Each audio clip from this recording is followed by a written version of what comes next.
하늘보다 높으신 주 사랑, 바다보다 넓으신 주 사랑, 나를 향한 그거 높으신 사랑, 되고 된 그 모든 것 내게 소문이 거두셨네.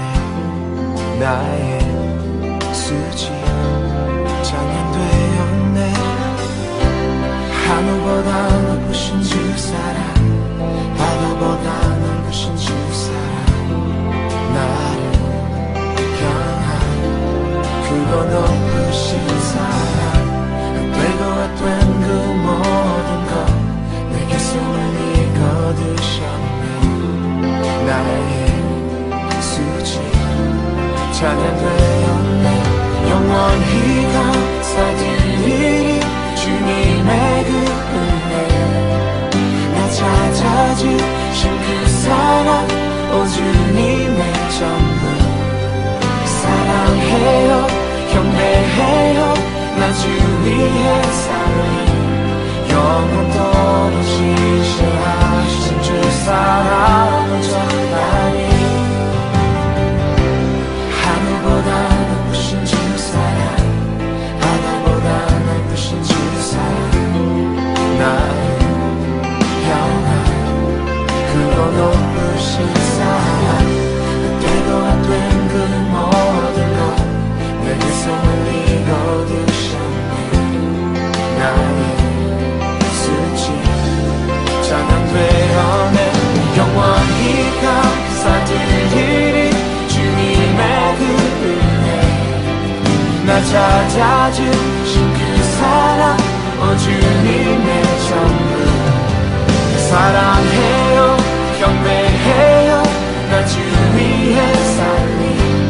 영원토록 지시하신 주 사랑을 전하니.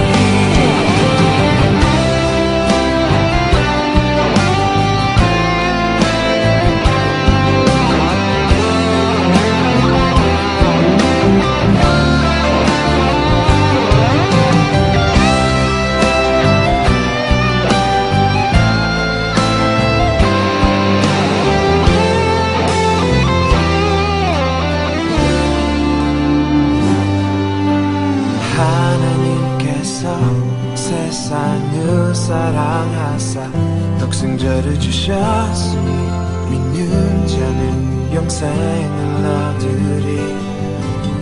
하나님께서 세상을 사랑하사 독생자를 주셨으니 믿는 자는 영생을 얻으리. 하나님께서 세상을 사랑하사 독생자를 주셨으니 믿는 자는 영생을 얻으리.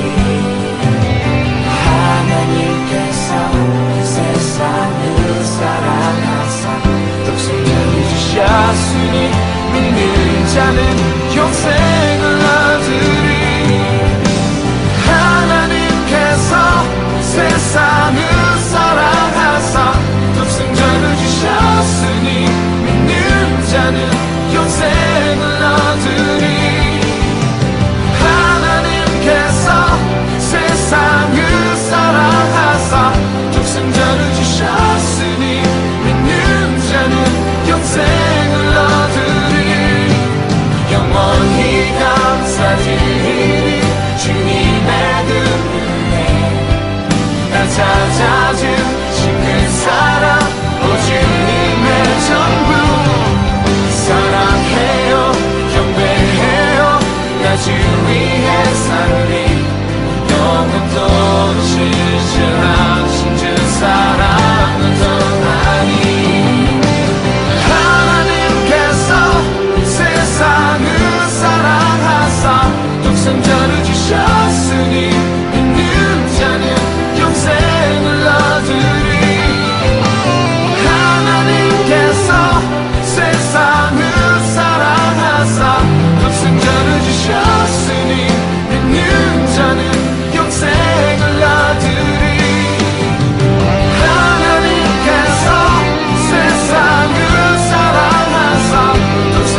세상을 사랑하사 독생자를 주셨으니 믿는 자는 영생을 얻으리.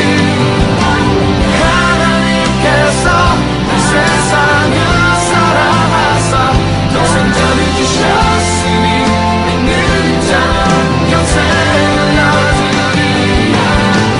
하나님께서 세상을 사랑하사 독생자를 주셨으니 믿는 자는 영생을 얻으리.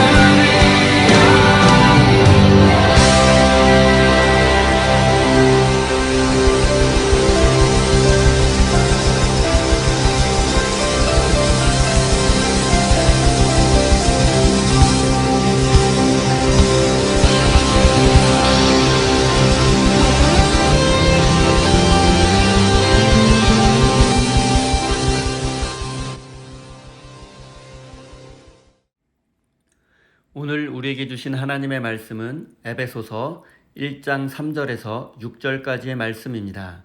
다 같이 화면을 보시면서 함께 읽겠습니다. 우리 주 예수 그리스도의 아버지이신 하나님을 찬양합시다. 하나님께서는 그리스도 안에서 하늘에 속한 온갖 신령한 복을 우리에게 주셨습니다. 하나님은 세상 창조 전에 그리스도 안에서 우리를 택하시고 사랑해 주셔서 하나님 앞에서 거룩하고 흠이 없는 사람이 되게 하셨습니다. 하나님은 하나님의 기뻐하시는 뜻을 따라 예수 그리스도를 통하여 우리를 하나님의 자녀로 삼으시기로 예정하신 것입니다. 그래서 하나님이 하나님의 사랑하시는 아들 안에서 우리에게 거저주신 하나님의 영광스러운 은혜를 찬미하게 하셨습니다. 아멘. 하나님께서 이 말씀을 통하여 우리에게 은혜 주시기를 원합니다. 하나님의 크신 사랑과 은총이 여러분의 삶에 함께 하시기를 빕니다. 오늘은 그리스도인의 삶의 의미와 목적이라는 제목으로 함께 하나님의 말씀을 나누겠습니다. 에베소서는 바울이 로마의 한 감옥에 갇혀 있는 상황에서 에베소 교회 교인들에게 보낸 편지입니다. 에베소 교회는 바울이 개척했고 약 3년 동안 목회했으며 성도들은 바울을 매우 사랑하고 존경했습니다. 그리고 바울은 전도와 선교를 위해서 에베소를 떠났지만 그가 교회와 성도들에게 미치는 영향력은 여전히 대단했습니다. 그런데 지금 바울의 상황을 한번 생각해 보십시오. 그는 지금 죄인의 신분으로 감옥에 갇혀 있습니다. 이것은 단순히 바울 개인의 문제만은 아닙니다. 왜냐하면 바울이 죄인이라는 사실은 바울의 제자인 에베소 교회 성도들도 언제든지 죄인으로 몰려 감옥에 갇힐 수 있는 것을 의미하기 때문입니다. 에베소 교회 성도들은 바울 목사님을 위해서 기도하는 한편 자신들에게 다가올지도 모르는 위기 때문에 두려워하고 있었습니다. 그리고 바울도 이런 상황과 형편에 대해서 누구보다 잘 알고 있었습니다. 그래서 이 편지를 쓰게 된 것입니다. 3절 말씀입니다. 우리 주 예수 그리스도의 아버지이신 하나님을 찬양합니다. 하나님께서는 그리스도 안에서 하늘에 속한 온갖 신령한 복을 우리에게 주셨습니다.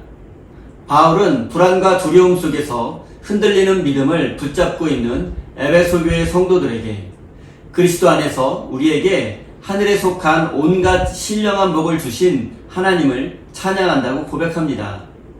하나님은 우리에게 복을 주시는 분이십니다. 우리가 죄를 지을 때마다 벌 주시고 심판하기를 즐겨하는 분이 아니라 우리에게 선물을 주시고 복 주시기를 즐겨하십니다. 이것에 관한 가장 확실한 증거는 바로 아들 예수님을 이 세상에 보내주신 것입니다. 하나뿐인 아들로 하여금 우리의 모든 죄값을 대신 치르게 하신 것, 이것이야말로 하나님께서 우리에게 복 주시기를 원하신다는 가장 확실한 증거입니다. 그리고 하나님께서 주시는 복이 특별한 이유는 그 복이 세상으로부터 주어지는 것이 아니라 하늘에 속한 복이기 때문입니다. 하나님께서 우리에게 약속해 주신 복은 이 세상에 속한 복이 아니라 하늘에 속한 복입니다. 우리가 보통 영적인 축복이라고 말하는 하늘에 속한 축복이 어떤 사람들에게는 막연하게 들릴 수도 있습니다. 부자가 된다거나 불치병이 낫게 된다면 이런 축복은 확실하게 느낄 수 있고 알 수 있는데 영적인 복은 왠지 손에 잡힐 듯 하면서도 잡히지 않는 것 같습니다. 그리고 사실 많은 성도들이 바라는 복은 영적인 것보다는 세상에 속한 축복, 즉 현실 생활에 실제로 도움이 되는 복들입니다. 또한 인간적으로 생각해보면 지금 에베소 교회 성도들에게 필요한 것은 영적인 축복이 아니라 세상에 속한 축복일지도 모릅니다. 그런데 왜 바울은 이 시점에 하나님께서 하늘에 속한 복, 영적인 복을 주신다는 말로 성도들을 격려했을까요? 이것은 영적인 복이 우리에게 주어지는 방식과 관련이 있습니다.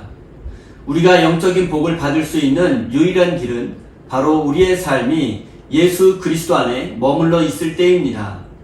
하나님은 우리가 예수 그리스도 안에 있을 때 우리에게 하늘에 속한 복, 영적인 축복을 부어주십니다. 사랑하는 성도 여러분, 우리가 믿음 생활을 하면서 혼동하지 말아야 할 것이 있습니다. 그것은 바로 세상에 속한 복과 영적인 복입니다. 물론 우리가 이 세상을 살아갈 때 세상에 속한 복이 필요한 것은 분명한 사실이지만 우리가 사모하고 추구해야 할 복은 영적인 복이라는 사실을 잊지 마십시오. 이제 하늘에 속한 복, 영적인 복이 무엇인지 살펴보겠습니다. 4절입니다. 하나님은 세상 창조 전에 그리스도 안에서 우리를 택하시고 사랑해 주셔서 하나님 앞에서 거룩하고 흠이 없는 사람이 되게 하셨습니다. 하나님이 우리에게 주신 영적인 복은 세상이 창조되기도 전에 우리가 하나님께 선택받고 사랑받은 존재라는 사실입니다. 그리고 이 사실은 매우 놀랍습니다. 왜냐하면 우리는 살면서 이것과는 정반대되는 감정을 자주 느끼고 깨닫게 되기 때문입니다. 현대인들은 특히 자신이 이 세상으로부터 선택받지 못한 사람이며 또한 사랑받을 자격이 없는 존재라고 생각합니다. 그래서 우울증을 비롯한 여러 가지 마음의 병으로 고통을 겪습니다. 자신을 무가치하게 여기고 삶의 의미를 찾지 못해 세상으로 나가지 못하고 자꾸 자기 안으로 숨어듭니다. 실존주의 철학에서는 인간을 아무런 의미도 목적도 없이 이 세상에 우연히 내던져진 존재라고 말합니다. 그렇기 때문에 인간은 살아있는 동안 끊임없이 삶의 의미를 찾아 헤매게 됩니다. 하지만 우리 그리스도인들은 하나님께서 우리를 선택하시고 사랑해 주신다는 이 분명한 사실 앞에서 삶의 의미와 목적을 깨달을 수 있습니다. 그리고 성경은 우리에게 분명히 말씀하고 있습니다. 하나님께서 우리를 선택하고 사랑해 주시는 이유는 바로 우리가 거룩하고 흠이 없는 존재가 되기를 바라셨기 때문입니다. 그렇다면 우리 삶의 의미와 목적은 거룩한 사람이 되는 것에 있습니다.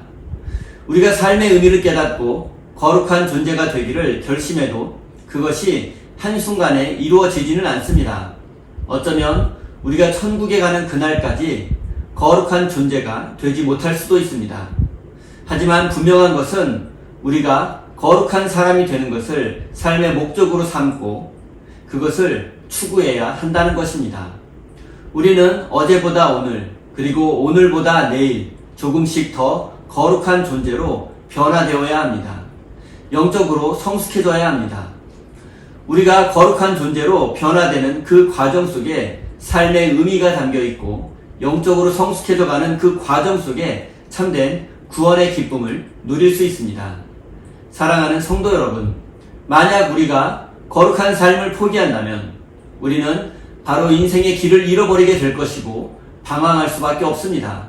하지만 자격 없는 우리를 선택해 주시고 사랑해 주신 그 은혜를 기억한다면 우리의 삶에는 감사와 찬양이 끊이지 않을 것입니다.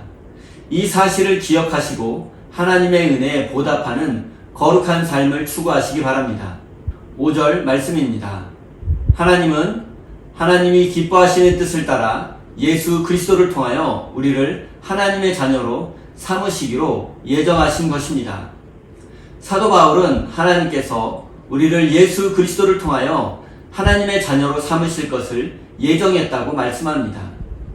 우리가 하나님의 자녀가 된 것은 하나님께서 우리를 입양하신다는 사실을 의미합니다. 잠시 고대 로마 제국에서 입양이 어떤 의미가 있는지 살펴보겠습니다. 고대 로마에서 입양의 가장 큰 목적은 바로 상속자를 정하는 것입니다. 만약 자신에게 자식이 없다면 재산을 물려줄 사람이 없게 되는 것입니다. 또한 이런 입양은 친척이나 가까운 지인들 사이에서 주로 이루어졌고 아무런 관계도 없는 외부인과의 사이에서 입양은 거의 이루어지지 않았습니다. 그래서 고대 로마에서는 가까운 친척이나 평소 잘 알고 지내는 사람 중에 믿을 만한 사람을 입양했습니다. 그래서 법적으로 아들의 지위를 만들어주고 그리고 자신의 모든 재산을 상속하는 방식입니다. 그리고 이런 입양 제도를 가장 잘 활용했던 사람들이 바로 고대 로마 제국의 황제들이었습니다. 고대 로마 제국의 전성기를 이끌었던 5명의 황제를 보통 오현제라고 부릅니다. 그리고 그 5명의 황제들은 대부분 뛰어난 젊은이를 입양해서 자신의 황제 지위를 물려주었고 그 결과 당시 로마는 전성기를 누릴 수 있었습니다. 이처럼 예수 그리스도를 통해서 하나님의 자녀가 된다는 말씀을 들은 에베소 교회 성도들은 자신들이 하나님께 입양되어 하나님의 자녀가 되고 결과적으로 하나님의 모든 것을 상속받게 될 것이라고 생각했을 것입니다. 사랑하는 성도 여러분, 우리는 예수 그리스도를 통해서 하나님의 자녀가 될 것입니다. 하나님은 이것을 예정해 놓으셨고 우리가 하나님의 자녀가 될 것은 우리의 운명입니다. 그래서 우리는 하나님의 아들의 지위와 특권을 물려받게 될 것입니다. 우리는 하나님의 상속자입니다. 구체적으로 우리가 상속받게 될 것은 하나님의 나라입니다. 지금 우리의 상황과 형편, 그리고 현실이 어떠하든지 우리는 하나님의 상속자입니다. 세상 부모로부터 물려받을 재산이 어느 정도만 있어도 어깨가 펴지고 당당해지는데 우리가 하나님의 상속자라는 사실은 우리의 삶을 새롭게 할 수 있습니다. 사랑하는 성도 여러분, 우리 모두는 하나님의 자녀로서 하나님의 상속자라는 사실을 마음 깊이 새기고 당당하게 거룩한 삶을 살아가시기 바랍니다. 6절입니다. 그래서 하나님이 하나님의 사랑하시는 아들 안에서 우리에게 거저주신 하나님의 영광스러운 은혜를 찬미하게 하셨습니다. 이 말씀은 하나님께서 우리를 자녀로 삼고 상속자로 삼으신 이유를 알려주고 있습니다. 그것은 바로 우리가 하나님을 찬양하게 하기 위해서입니다. 하나님께서 자격 없는 우리를 자녀 삼으신 이유는 바로 우리가 하나님을 찬양하기를 바라셨기 때문입니다. 인간은 자기 자신을 위해서 또는 가정이나 민족과 국가를 위해서 존재하는 것이 아닙니다. 하나님의 자녀로서 우리가 이 세상에 존재하는 이유는 오직 하나님의 영광을 위해서 하나님을 찬양하기 위해서입니다. 하나님을 찬양한다는 것은 두 가지 의미가 있습니다. 첫째는 우리의 입술로 하나님이 하신 일들을 증거하고 노래하는 것입니다. 둘째는 우리의 삶으로 하나님을 찬양하는 것, 찬양하는 삶을 살아내는 것입니다. 우리의 삶을 통해서 하나님의 이름이 높아지고 주위의 사람들이 하나님을 찬양하는 사람으로 변화되는 것입니다. 찬양하는 우리의 삶을 통해서 하나님의 은혜가 많은 사람들에게 전해져야 합니다. 사랑하는 성도 여러분, 우리는 입으로 찬양하고 또 삶으로 찬양해야 합니다. 그래야만 우리를 통해서 하나님의 은총이 모든 사람에게 전해질 것이고 하나님께서 기뻐하시며 영광 받아주실 것이기 때문입니다. 사랑하는 성도 여러분, 찬양하는 삶은 하나님께 영광 돌리는 삶입니다. 하나님께 영광 돌리는 것을 삶의 목적으로 삼은 사람은 자신의 상처와 아픔에만 매달려 살지 않습니다. 하나님의 마음을 가슴에 품고 삽니다. 그 마음이 우리를 사로잡을 때 우리의 이웃과 세상을 바라보는 시선이 달라지게 됩니다. 이전에는 세상에 속한 생각에 사로잡혀 살았습니다.